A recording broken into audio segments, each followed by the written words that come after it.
Hey there, my friend. Today we will look at 7 signs you are healing the wound of abandonment and choosing yourself.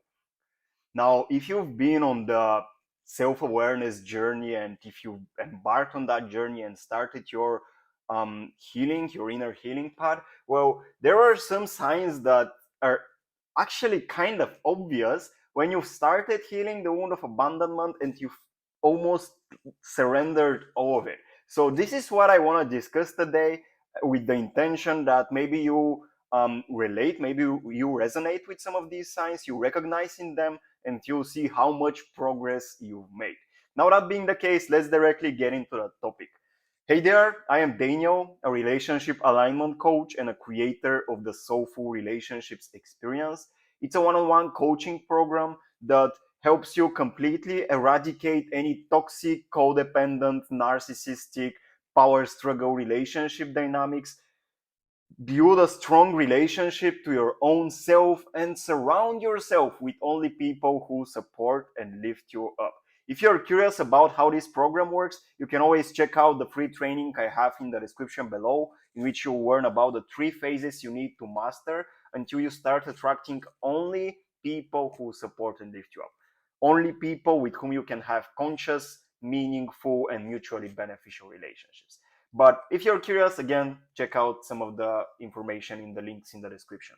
Now, let's get into the topic. So, what are these signs? What are these 7 signs I was talking about in the beginning that you noticed within yourself when you started healing the wound of abandonment? Because, truth be told, this is a wound that almost every empath struggles with. Almost all of us abandon ourselves for the well being of others, and we assume unconsciously that if we are there for others, for our partner, for our friends, for our family, if we ensure the fact that they feel good, only and only then we can feel safe within our bodies. And some of the mechanisms and behaviors we've developed to ensure that can be really destructive. So now let's look at these 7 signs. First of all, well, maybe you have questioned your inner worth and how much you matter and your inner value when things were going well in the relationship with your partner. I can say that genuinely for myself, I was like that in the past. Anytime the relationship was starting to we started to become really close, we really intimate together, I was starting to wonder whether I can handle this and whether I deserve this or not, and how much I matter for my partner. When will they leave me? If I'm good enough for them to not leave me, and so on and so forth. So I was constantly worrying. And then after processing a lot of these feelings of like guilt, a lot of the fears, a lot of apathy that comes, a lot of shame of my own self-worth and inner value, then I've realized that, well, now with my romantic partner, this doesn't happen as much. And I've realized the same thing happening with all the clients I work with.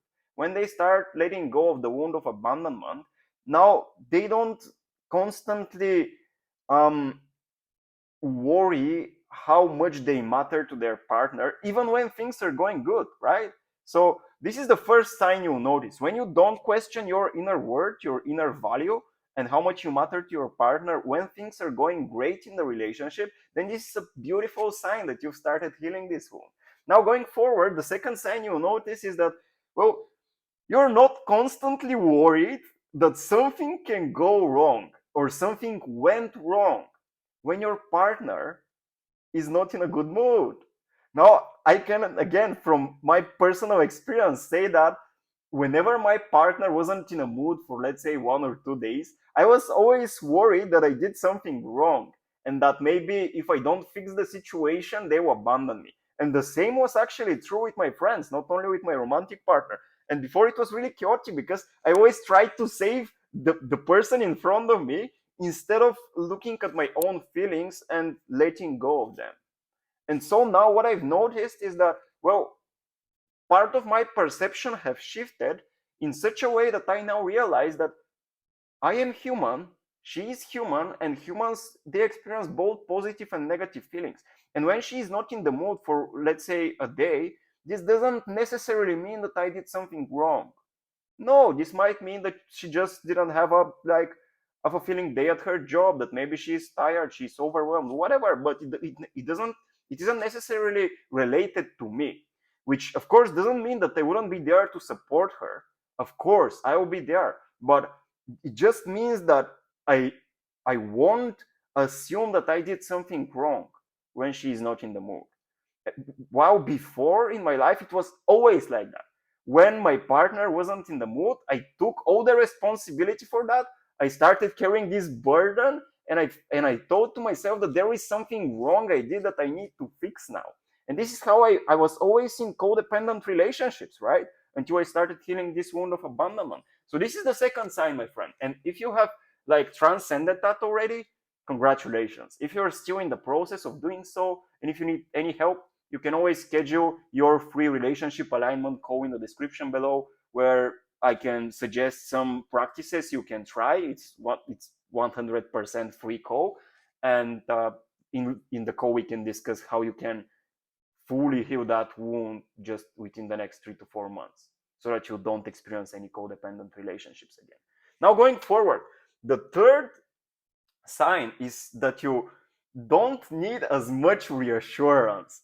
Now, what does that mean? Well, for me at least, in the past, I always needed my partner to tell me how important and valuable I am for them and how much they love me. And I wanted them mm, to see me as their always to see me as their hero. And right now, I honestly, I also still have this need, but now it's completely transparent. While before in my past, it was like I assumed that my partner I assumed that I needed consistent reassurance from my partner. I wanted them to tell me how much they loved me, how important I was to them, how they couldn't live without me.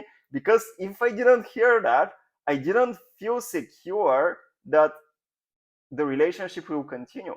So I was really insecure. While now I still have this need. I want to be the hero for the woman I'm dating and I'm having a relationship with. And actually, in this relationship that I'm currently in, I expressed this need in the beginning. I told her, look, I'm looking for a woman who will perceive me as her hero.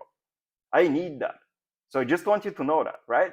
And so this is again part of the healing process. But before, in the past, I wasn't saying that transparently in the beginning, and I was always assuming that they should know it while they didn't know it. And when they didn't give me that reassurance, I always assumed that there was something wrong, and I blamed them for that, which was a really weak way to try to go around this conflict of this inner conflict of the wound of abandonment, right? So when you don't need as much reassurance in your romantic relationships, then this is a clear sign, my friend, that you have started healing the wound of abandonment. So again, congratulations. I'm really proud of you. And yeah, it's important that there are people who are proud of you, right? Because ultimately you want to be proud of yourself, but hey, use this as a permission slip. Why not? So going forward, the fourth sign is that you're not jumping too quickly into milestones, saying to your partner, I love you, too fast, even when you don't mean it, right? Because for me in my past, I assumed that I thought unconsciously, naively, I thought that if I don't say to my partner that I love them, they will leave me. And so I was willing to say that even though I wasn't meaning it, even though I wasn't feeling it, just to ensure the fact that they wouldn't leave me, just to ensure the fact that I won't be abandoned. And it's not in integrity, right? Because I am saying something which is not what I'm believing. And eventually in my journey, I realized, well, this is not working in my benefit. It might give me this pseudo security, surface level security that I won't be left and abandoned, but it's actually creating unnecessary conflict because I am lying to my partner, and if I'm lying to them, they're reflecting to me the same attitude. And so when they are telling me they love me, I don't believe whether they love me or not, because in the past I always said I love them just to not lose them, right? And so eventually, through that journey, after going through some painful experiences, I realized, well, this is complete waste of time. It's better to not say somebody I love you if I don't mean it, rather than saying it to just ensure the fact that I won't be abandoned, and then doubting every time they tell me that they love me, whether that's true or not. So I prefer the truth. And this is again another sign. You're not jumping to conclusions too quickly. Let's say you just started dating somebody and you've dated for, I don't know, 3 months, and you're still seeing whether you can have a relationship together or not. And part of you wants to tell them that you love them just to ensure that they are yours, right? Just to get them, to possess them. But then you're thinking to yourself, no, there is no need to that. I don't need to lie to my partner if I want a long-term relationship with them. So yeah, if you've experienced that already, congratulations, my friend. This is another sign, another beautiful sign that you have surrendered most of your wound of abandonment. Now, going forward, and this is again something that something that I've experienced a lot in my life previously. Um, the sign is that you are not sabotaging your relationship to test your partner's commitment.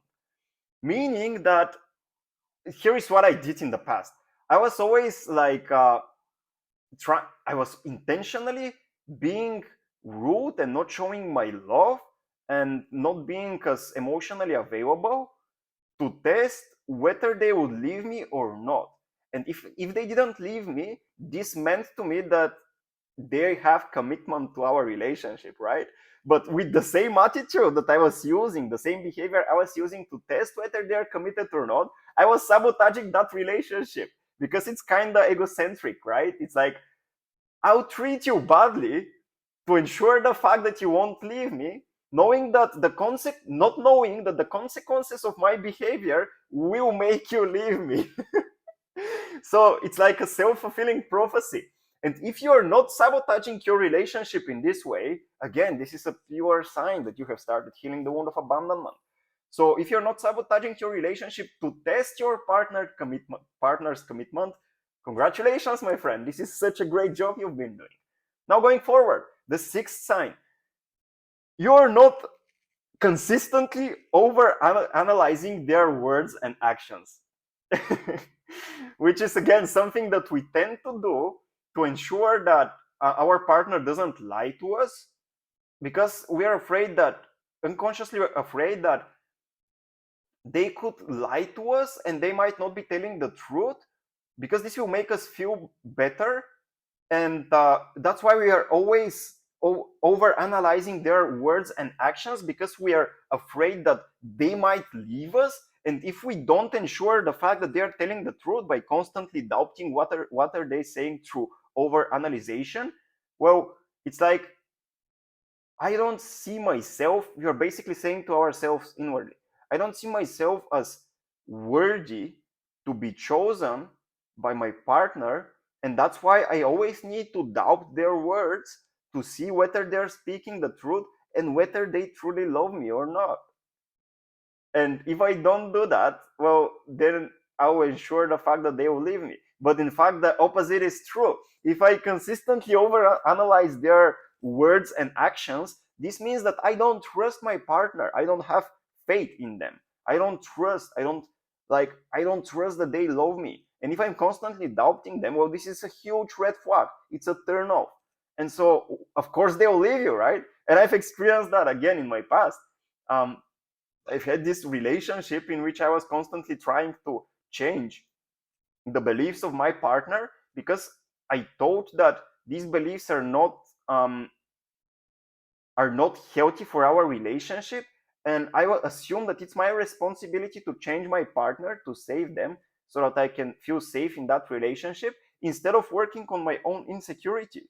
And then eventually I realized, well, this is self-sabotaging. And when I realized that, it was like, okay, no need to do that anymore. I can just feel all these insecure feelings within my body, let go of them, and by letting go of them, feel secure within my body just because I am. I realized I am already in a relationship with myself. So it is my responsibility to feel safe in the relationship I have with myself so that I can feel safe in the relationship with my partner. And then I can provide a safe and secure environment for my partner, in which, if they want, they can embark on their self-awareness journey and I might support them, but I'm not there to push them into it, right? Because it's almost a form of manipulation, which is not efficient at all. So this is another sign. You're not over analyzing their words and actions. And now the last sign that I have discovered is that the more you have surrendered the wound of abandonment, the fear of abandonment, the more comfortable it becomes to speak your needs and boundaries. So you're not thinking to yourself, oh, if I share my needs, this would be too much for my partner and they will leave me. No, you're not assuming that. You know that you have your needs as well as they have their needs. And you know that it's human, like all of us, like humans have social needs. And it's okay to speak your needs. It wouldn't be too much for your partner. And so you're speaking your needs, you're being honest with them. It feels comfortable. It's not a risk. While in the past it might have felt like a risk. While you were still attached to the wound of abandonment, to protecting yourself from it, it might have felt like a risk to speak your needs. Because if your needs were too much for your partner, then they would leave you and they would abandon you because you're too much for them, right? And it's one of the beliefs that eventually I've surrendered, and I'm pretty sure that if you're watching until this time in the video, you have started letting go. So congratulations for that, because it's such a powerful work. And again, the last sign is that you find it comfortable to speak your needs and boundaries. So if this is the case, if you've achieved that already, congratulations, my friend. If this is something that you're currently developing and need further support, you can always check out I have a free asset. It's like a 3 questions healthy boundaries framework in which you can discover your boundaries, your needs, and your gifts, and learn how to communicate them transparently with honor and respect of the other. So it's a really powerful asset. You can find it in the description below and download it, try it. It just works. I've tried it for more than 50 people. With more than 50 people, it works. So use it, it's free. That being the case, my friend, this was everything I wanted to share. So if you found this video valuable, helpful, and I trust you did, so if that's the case, like it, comment down below, let me know what's your experience with the wound of abandonment. Have you started healing it? And if that's the case, let me know what were some of your biggest realizations you've had along that journey. I would love to have a discussion. And if you need support on that journey, well, you can always schedule your free relationship alignment call in which we can connect, and I might be able to help you out. Who knows? So you can use the calendar link below to schedule that call. Thank you so much for watching. Thank you for staying with me until the end. Subscribe to the channel if you're new to it. Push the bell notifications to receive notifications for every new video I upload, and I'll see you around in the next video. Bye bye for now. I love you, my friend.